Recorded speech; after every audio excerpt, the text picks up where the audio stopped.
Breaking news, offensive lineman David Connor and inside linebacker Demouy Kennedy are reportedly considering entering the transfer portal. Plus, I've got a new segment called Sam's Rant, where I talk about anything related to college football. All that said, don't forget to like, subscribe, and hit the notification bell and comment below. Freshman offensive lineman David Connor and junior inside linebacker Demouy Kennedy are no longer on the 2024 roster. David Connor, a freshman, didn't see the field last year. He's got about 3 years of eligibility left. He was a transfer from Florida where he redshirted his freshman year. Then there's Demouy Kennedy, who played in 10 games last season. He had 13 tackles and 2 tackles for loss. He's got about 2 years of eligibility left. If this is true, that they may enter the transfer portal, I want to wish these two young men nothing but the very best for their future. Now for a segment called Sam's Rant.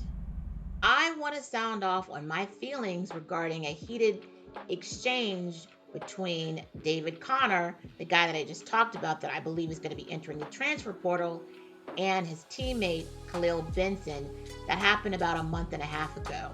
In case you missed it, here is a quick clip. That's cool. Listen, bro. I don't need that. I haven't been here. You got guys that come and take your stuff. I'm telling you, I'm one of the ones. I'm one of the ones. No. I'm going to let you know that right now. Toughen up, bro. You've been here. Toughen up. You've been here. You've been here.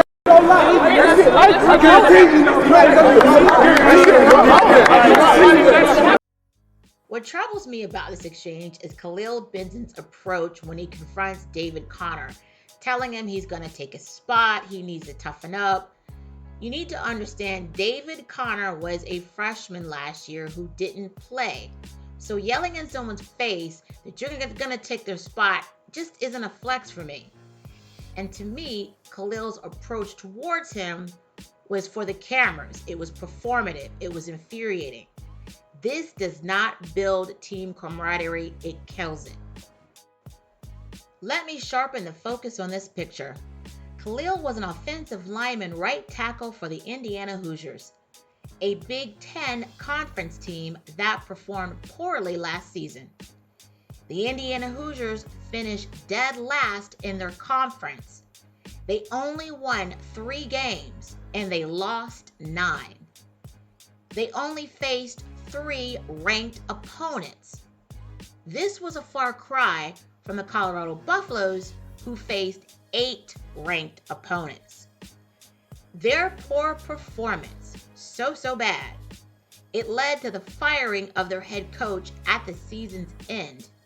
So for me, Khalil playing in a less than challenging and or competitive conference with fewer ranked teams doesn't make him elite. He's not elite. And until he proves himself on the field as a CU buff, his past experiences for me hold very little weight. I'll end on this note. I know many of you are going to disagree with me. You're going to say, this is football. You argue, you fight, you get into it in practice. Look, people, we saw fights and arguments last year in a lot of those well-off media videos. Did it translate to wins? Did it help team camaraderie? And if you notice, as the season progressed, I was starting to see a lot of passive-aggressive behavior that players were exhibiting towards each other on the field. Arguing and filming conflict has a negative impact on team camaraderie. Now, all that said, I do wish everyone success. Don't forget to like, subscribe, and turn on that notification bell. Thanks for watching Sam's Take, and thanks for listening to my rant. Thanks for watching.